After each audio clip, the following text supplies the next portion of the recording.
everyone, this is David Stark from Watch or Pass, and it's the weekend, so I've got you covered with my weekend recommendations. This is something I do on my website, watchorpass.com, every Friday. It's some amount of movies, usually about 8, that are being released in theaters, streaming, Redbox. I try to compile things that I think might be interesting, and I figured, on YouTube, I'll put it all up on YouTube so you can find it there as well. And if you're watching this in the first couple of days, it's out. You can check out watchorpass.com. There's a contest right now to enter for your chance to win a Blu-ray copy of Spiral. That contest is going to be running until Saturday or Sunday, so you have a little bit of time, but make sure to enter quickly because you don't want to miss that. So here are the 8 things that I recommend this weekend. The first is The Last Letter from Your Lover, which was on Netflix. It's a time-bending drama that has a fantastic cast and a really, really great style, and it's on Netflix, so you can stay home, get out of the sun, get out of the heat, and watch it at home. The second movie is Sexy Beasts, which is also on Netflix. It's a TV series, but it's this very ridiculous reality TV show dating game it's just a lot of fun. There's crazy prosthetics, crazy people, and you get to kind of see this interesting, horrible, but also wonderful new kind of take on the dating game. The next thing is, this is a Netflix heavy list. So the next thing is also on Netflix.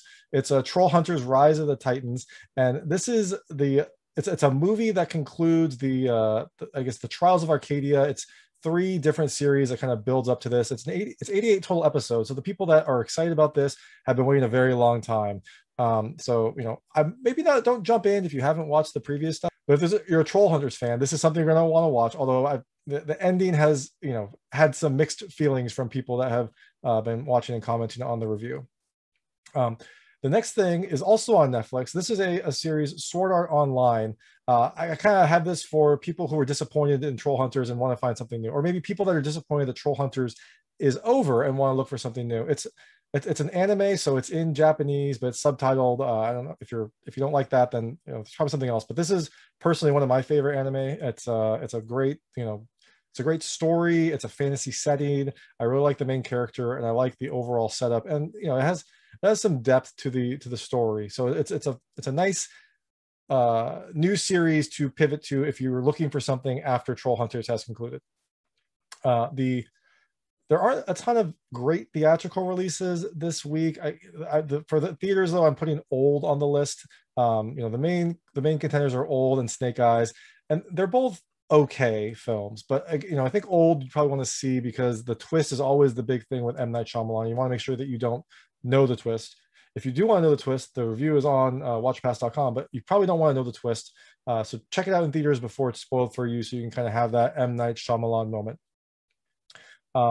This next film is on Paramount Plus, which is a streaming service, The Quiet Place Part 2.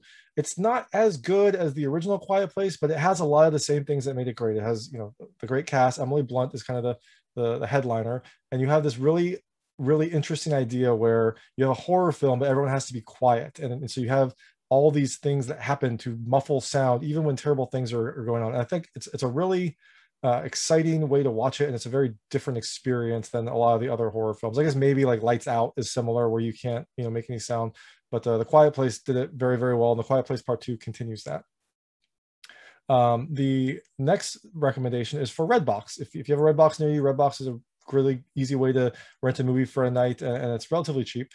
Spiral is now on Redbox. Spiral is the next chapter. I guess they call it the Book of Saw, kind of playing on the book analogy, but the Spiral is essentially the next Saw. It ties into the story and some of the ideas behind the Saw series. Again, this movie was okay. I liked the cast a lot. It had some really gruesome and horrific traps that people were in. The story kind of ended not in the best way, but if you're a fan of the series, or if you want some new horror film that just came out, Spiral is a good choice. And the last film I'm recommending is another Redbox film. It's called Initiation, and this was it's a horror film that came out during the pandemic or during lockdown, and it's a high energy kind of frat party type horror film that has a really interesting look at social media, and it also has a really nice kind of way that they present the social media aspects. So you have nice overlays with people's comments and overlays with like social media profiles. So I thought it was a much better film than I expected going in. I thought it would just be kind of your normal slasher flick, but it had some more interesting ideas, and it is now on Redbox, so you can check it out then. So thanks so much for watching. If you liked this countdown, please like and subscribe to this channel. It helps me out a lot. Make sure all my new content goes straight to you. Thank you so much.